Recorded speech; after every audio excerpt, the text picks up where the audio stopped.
regionalismo y el interregionalismo. O sea, Briceño Ruiz distingue los dos niveles, el interregional y diferenciándolo del interregionalismo. El primero se refiere, como ahí lo dice bien, a bloques económicos basados en la cercanía geográfica. Y el segundo es el que existe entre esquemas de integración y países que no presentan continuidad geográfica. Por ejemplo, el acuerdo del Mercosur con la Unión Europea, con el EFTA, son acuerdos interregionales. Esto es acuerdo entre dos bloques económicos. Pero no solamente es entre bloques, puede ser entre un Estado que forma parte de un grupo con un bloque. Professora, Sí. o BRICS é apenas multilateral, solamente multilateral e interregionalismo, de interregionalismo. O BRICS de Brasil, Rússia, Índia, China, apenas multilateral, solamente multilateral y de interregionalismo.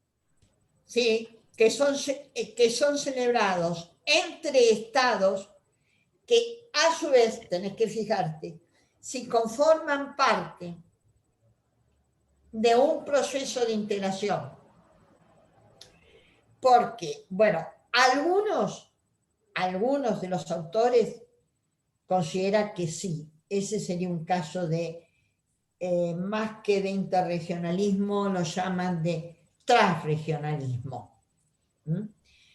Otros autores dicen, bueno, tiene que ser, sí, entre Estado con otro organismo regional o con un tercer país, pero que forma parte de otra organización regional, o entre grupos de estados con organizaciones de dos o más regiones, por ejemplo, con la PEC. Entonces, está bien el ejemplo que vos pusiste, porque entraría dentro de la firma que se haría entre Estados. Eso es conforme a la concepción de Hangui, como ahí se está indicando. Está bien el ejemplo que pusiste. Por eso algunos dicen que el interregionalismo no es más ni menos que un tipo de relaciones institucionalizadas entre macroregiones. Entonces, que hoy vimos la regionalización, el proceso de regionalización como la conformación de las macroregiones. Entonces, el interregionalismo es una forma institucionalizada de las relaciones que se darían entre las macroregiones. Esa es la posición de Hertner, ¿no? Pero, por lo tanto, a lo largo de su evolución, las relaciones interregionales adoptaron distintas formas y fueron analizadas por los distintos autores. Ahora bien, volvemos o vamos a la que vos habías marcado, que vendría a ser la 8, creo, ¿no? La de los conceptos de integración. Sí, correcto, Rubén. Bueno, antes de entrar ya en las definiciones mismas del concepto de integración, recuerden ustedes que la integración forma parte del regionalismo. Quiero resaltar una cosa, es que las teorías de la integración evolucionaron según el contexto económico y político en el cual se desarrollaron. Y con la evolución de las teorías de las relaciones internacionales, el concepto mismo de integración parte de la noción de la sociedad internacional. Esto lo vamos a explicar mejor en la otra.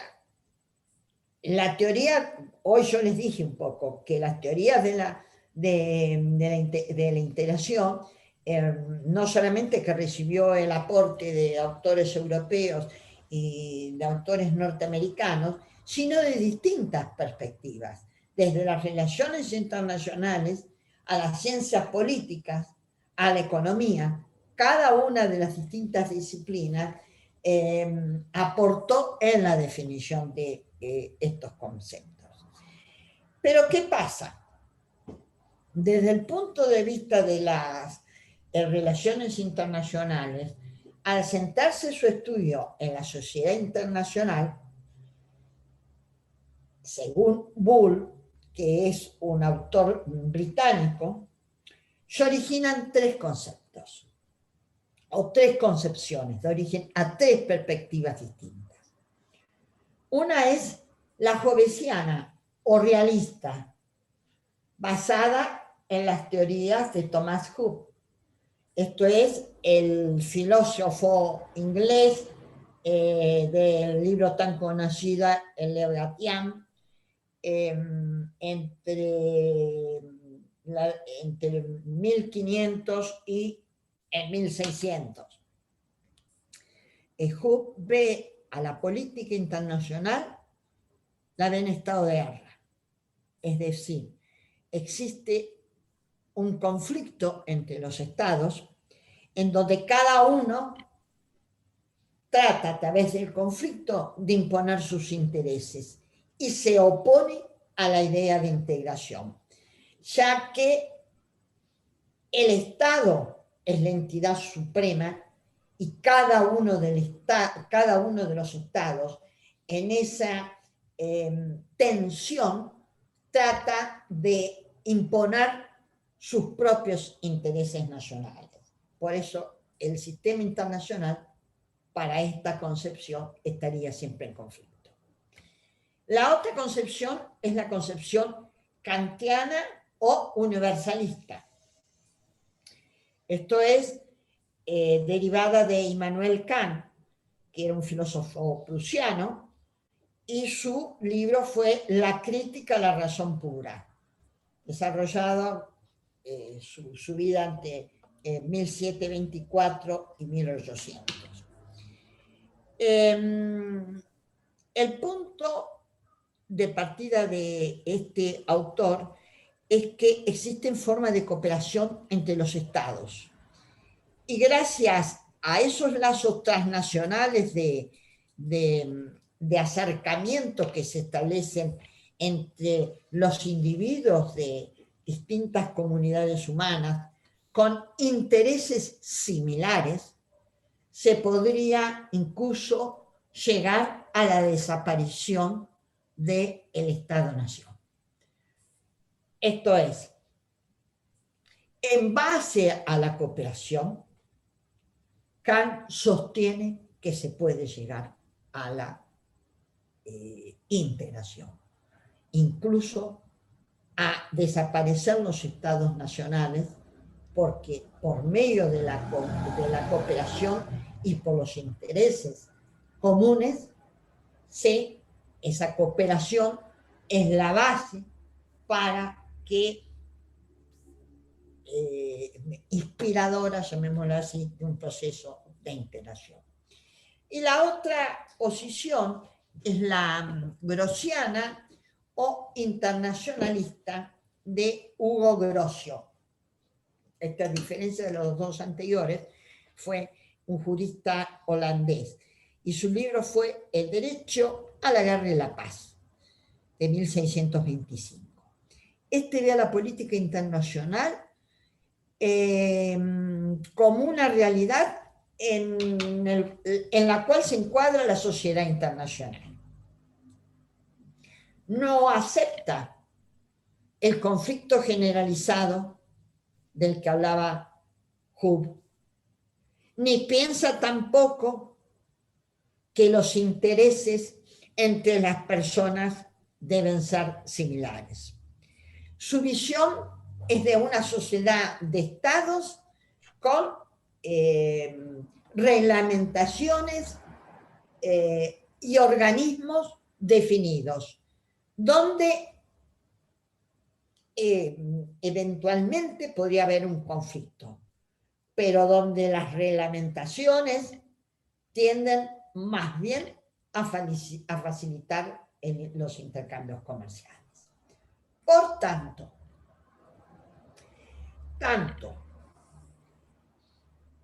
la perspectiva grossiana o internacionalista como la perspectiva kantiana, ambas contribuyen al desarrollo de la integración, a diferencia de la perspectiva hobbesiana, en donde no es posible el proceso de integración. Teniendo en cuenta estas tres perspectivas de partida, sí podemos bien apreciar las distintas definiciones que vemos de integración. Por un lado, vemos que hay una perspectiva que es la integración social, otra que es la integración política, una definición de integración política, otra de integración económica y otra de integración de las economías.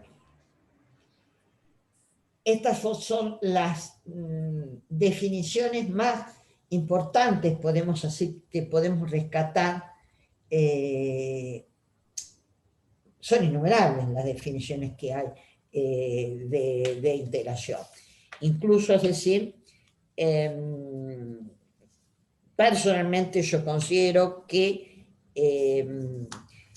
o la defino a la integración como un proceso de creación de un espacio económico, político, social, por la interpenetración estructural, voluntaria y solidaria de los estados parte. Desde mi concepción, la solidaridad es la base de la organización, a partir de intereses comunes y que tiene como objetivo el desarrollo. Sus mecanismos e instrumentos, comparto con Bacino, son definidos en el tratado base que le da origen. Este es el concepto que muchas veces hemos adoptado en las distintas investigaciones del instituto. Es un concepto particular. Bueno, acá hay un rescate de las distintas definiciones, que ténganla en cuenta, porque cuando ustedes emprenden su trabajo de investigación, bueno, tienen que, es decir, partir, si van a tomar un aspecto social, bueno, ¿qué se entiende por integración social? Y estas son unas de las definiciones que más se utiliza en el abordamiento de la problemática. Bien, pásame a la 10. Roberto.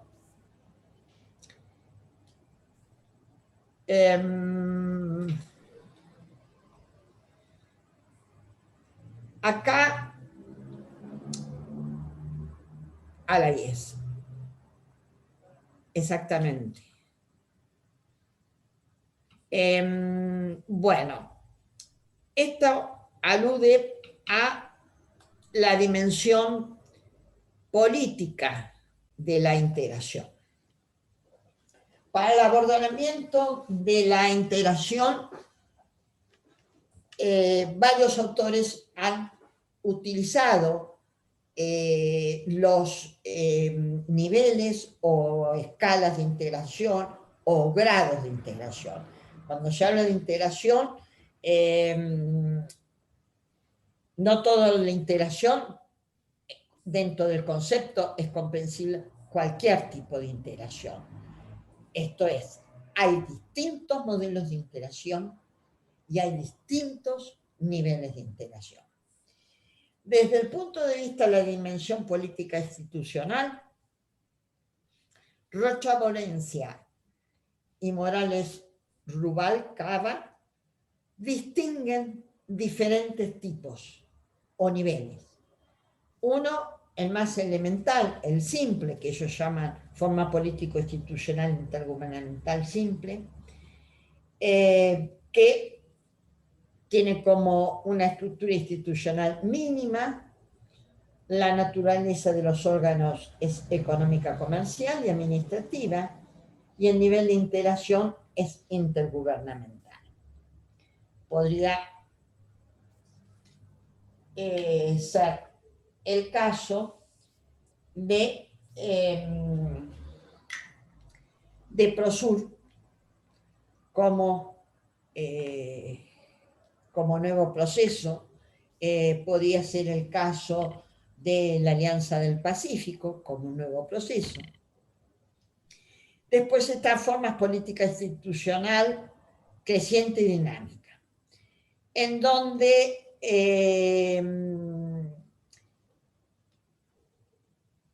las facultades legislativas, judiciales y sociales se encuentran en una situación germinal. Son periféricas y el nivel de interacción es intergubernamental con rasgos potenciales de supranacionalidad.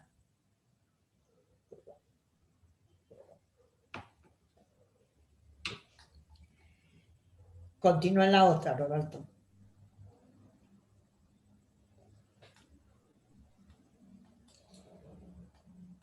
La mixta inicial, el esquema institucional es avanzado, dice. Las instituciones políticas, ejecutivas, legislativas y judicial están medianamente diseñadas, además son centrales. Existen distintos tipos de instituciones administrativas. El nivel de interacción es intergubernamental con cierta dosis de supranacionalidad. Para mí, dentro de esta definición, entraría el proceso de integración andina. Después tenemos una forma política mixta avanzada. Hay instituciones económicas, sociales, culturales y políticas más desarrolladas, a la par que la función legislativa y judicial tiende a fortalecer el nivel de supranacionalidad. Sin embargo, la ejecutiva se mantiene en la intergubernamental. Podríamos decir, bueno, Lacan estaría por los rasgos que tiene dentro de estas dos formas iniciales. Después tenemos la política institucional mixta consolidada, donde el esquema es supranacional, pero con una dosis importante de intergubernamentalidad. Y después la política institucional supranacional comunitario, donde el caso ideal es que el sistema político se conformara por un gobierno y un Estado regional.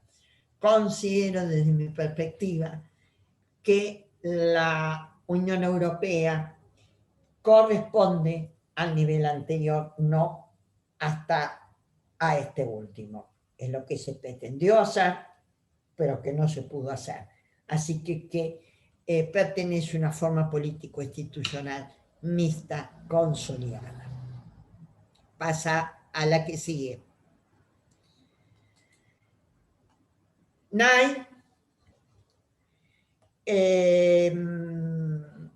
distingue tres tipos de integración. Una es la integración económica, otra es la integración social y otra es la integración política. Y en la integración política distingue a su vez cuatro subtipos. Una es la institucional, la interaccional, actitudinal y la comunidad de seguridad, que es el concepto adoptado por Deutsch, basado en las formas de asociación que él dice de amalgación o de seguridad, basándose en la comunidad de seguridad. Esto es que existe una confianza mutua y no agresiva entre los integrantes de esa comunidad. Ahí tienen ustedes las distintas escalas de lo que podría ser la comunidad política. Esta es otra definición en donde, ¿por qué les estoy dando estos niveles? Porque estos distintos niveles por ejemplo, en integración política, les permite a ustedes no solamente adoptar la definición, sino que lo van a ver ahora ustedes en introducción a la metodología, sino les permite operacionalizar, hacer operable esa definición que ustedes adoptan a través de ciertas características que tienen estos distintos niveles y estas características que tienen estos distintos niveles pueden adoptar la forma de una variable que les permita, es decir, la variable es lo que varía y que permite medirlo. Entonces, son importantes a esos fines, a los fines de poder armar, vuelvo a repetir, su trabajo de tesis. Pásame a la que sigue. Bueno, acá tenemos la dimensión social. De Filippo y Franco dice que a medida que avanza la integración social o la dimensión social de la integración, va adquiriendo mayor profundidad, esto es, un mayor compromiso con la sociedad civil. Entonces, distingue acciones de consulta y cooperación, órganos de representación social y político, derechos y garantías comunitarias que se refieren a compromisos tendentes a la construcción de espacios sociales y mecanismos y recursos supranacionales encaminados a acrecentar la cohesión social en el área integrada, que son compromisos obligatorios y que se traducen en una normativa supranacional emanados de organismos comunitarios en la asignación de recursos económicos. Bueno, acá puede surgir la pregunta que me diga, bueno, el Parlamento del Mercosur, que supuestamente representa a la sociedad civil y que lo eligen los ciudadanos de los países miembros del Mercosur de forma directa y que en estos momentos se suspendieron las elecciones, esto es, Argentina y Paraguay fueron los dos únicos países que adaptaron su normativa constitucional y normativa interna para la elección de los representantes al Mercosur. Luego, por una resolución de de los miembros del Mercosur se suspendió esta elección directa porque, o sea, tenía que Uruguay y Brasil adaptar su normativa para la elección directa. Paraguay y Argentina lo habían adaptado y habían designado sus representantes al Parlamento del Mercosur. Ahora en suspenso, pero luego hubo un fallo, que lo verán ustedes, el derecho de la integración, en donde dicen que la elección de parlamentario, dado que cuando se estableció la decisión fue incorporado al derecho interno de los países, es obligatoria, entonces hay que restablecer las elecciones. Bueno, esta es toda una problemática, pero bueno, ese parlamento, si bien enteraría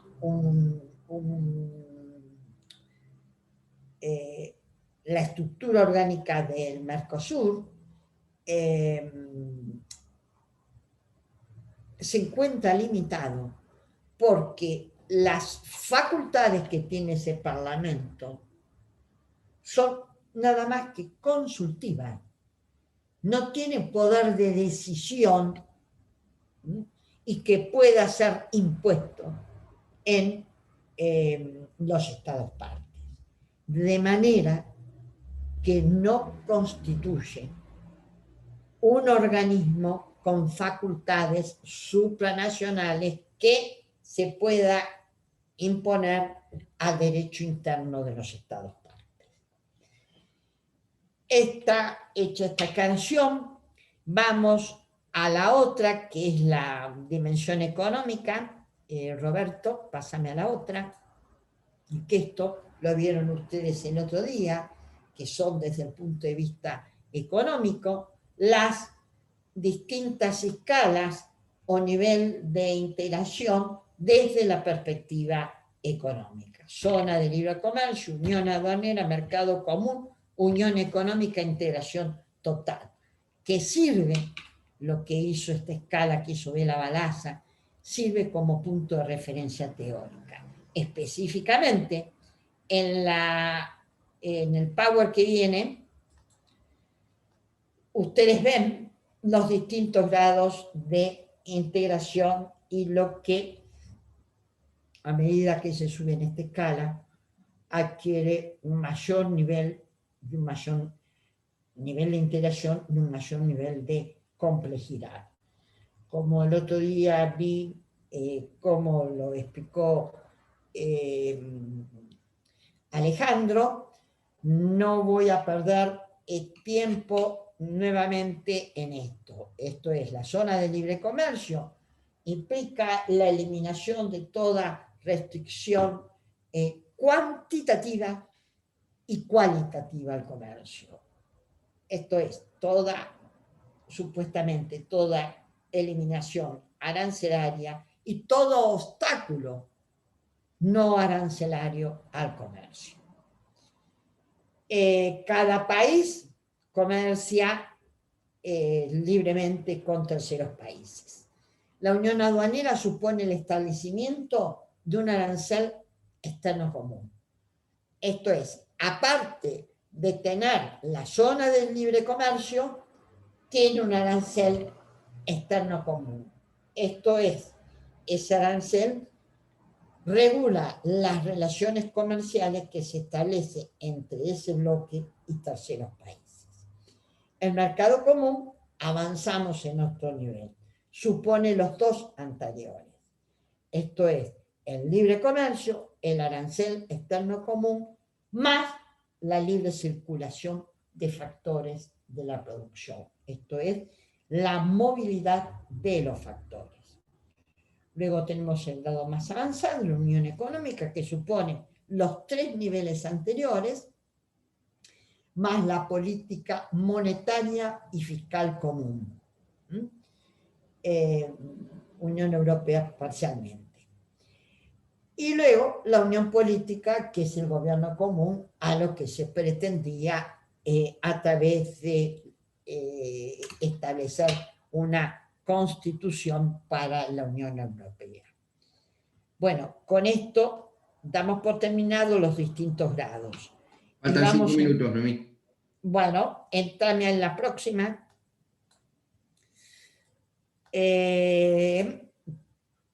Donde hablamos de los distintos modelos de integración. Yo les dije que existían distintos grados y distintos modelos. Por ejemplo, en el caso de Bacino y Gustavo Lavos, distinguen a los modelos en cuanto, utilizando las categorías analíticas, teniendo en cuenta la finalidad, las condicionantes, mecanismos, la naturaleza y la ideología que informa el modelo. Como ustedes ven, esto se desarrolla a través de distintas categorías analíticas pares. 5 minutos falta, Roberto. Sí, 4 minutos y medio, sí. Bueno, acá lo tienen, pero lo que pasa es que me gustaría ver si existen preguntas. Cortamos, si no, acá y les doy las instrucciones del trabajo práctico y vamos a las preguntas que pueda haber por parte del alumno. ¿Qué te parece? Cortamos acá entonces y volvemos en 5 minutos. Y así. Exactamente. Bárbaro. En 5 minutos volvemos todos. Gracias.